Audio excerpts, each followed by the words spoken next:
Ripoti za bungeni na ambazo zimekuwa kubwa mitandaoni ni kuhusiana na Paul Makonda, ambaye huyu ni waziri wa habari, utamaduni, sanaa na michezo, ambaye siku ya leo yeye ndiye ameteka bunge kwa sababu bajeti ya wizara yake ilichukua nafasi ya uwasilishwaji hapo. Sasa Paul Makonda ametikisa mitandao kwanza mapema tu kuanzia siku ya jana, ambapo Didier Drogba alitua nchini kwa ajili ya kuja kumsindikiza naye kuwa sehemu ya wasikilizaji wa bajeti hiyo, na picha za mapema leo zimemuonyesha Didier Drogba akishuka naye pale viwanja vya bunge, lakini pia amepiga naye picha ambaye imechapishwa kwenye kurasa mbalimbali za mitandao ya kijamii zikimuonyesha Paul Makonda akiwa pamoja na mshambuliaji wa zamani wa timu ya taifa ya Ivory Coast na klabu ya Chelsea Didier Drogba wakiwasili katika viwanja vya bunge jijini Dodoma tayari kwa kuwasilisha hotuba ya bajeti ya wizara hiyo kwa mwaka wa fedha 2026-2027 leo Mei 4.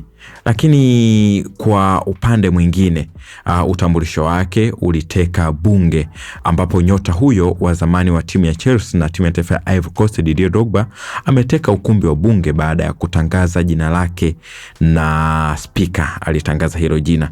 Drogba mwenye umri wa miaka 48 amekuwa nyota katika kikosi cha Chelsea ambako alicheza kwa mafanikio makubwa. Drogba ametambulishwa bungeni kama mgeni wa waziri wa habari, utamaduni, sanaa na michezo Paul Makonda, akiwa miongoni mwa wageni katika siku hiyo ambayo hotuba ya wizara hiyo imesomwa leo.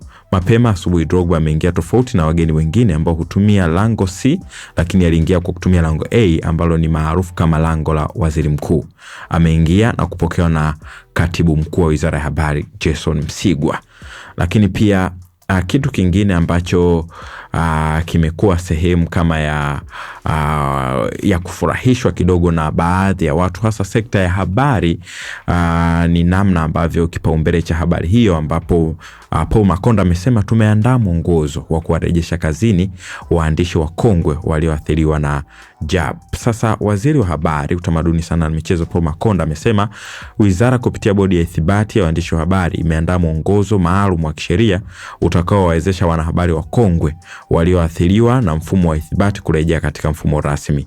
Mwongozo huu unaweka utaratibu wa kisheria wa kutambua na kuthibitisha umahiri wao kupitia tathmini maalum ya uzoefu, weledi na maadili ya taaluma, na kuwawezesha kupata ithibati kwa mujibu wa sheria, amesema Paul Makonda. Huenda hatua hiyo ikawa msaada na ikawa mwanga tena mwingine kwa wanahabari wa kongwe ambao wametumikia sekta hii pasipokuwa na ithibati, na bila shaka kuna majina makubwa unayajua ambayo sasa huyasikii katika vyombo vya habari ambao waliathiriwa na ithibati. Mwanga huu wa mapendekezo ya bajeti ya leo huenda ikawa ndio mwanzo wa kufungua fursa tena upya kwa wakongwe hao katika sekta ya habari. Nini maoni yako? Shiriki nami hapo kwenye comment. Asante.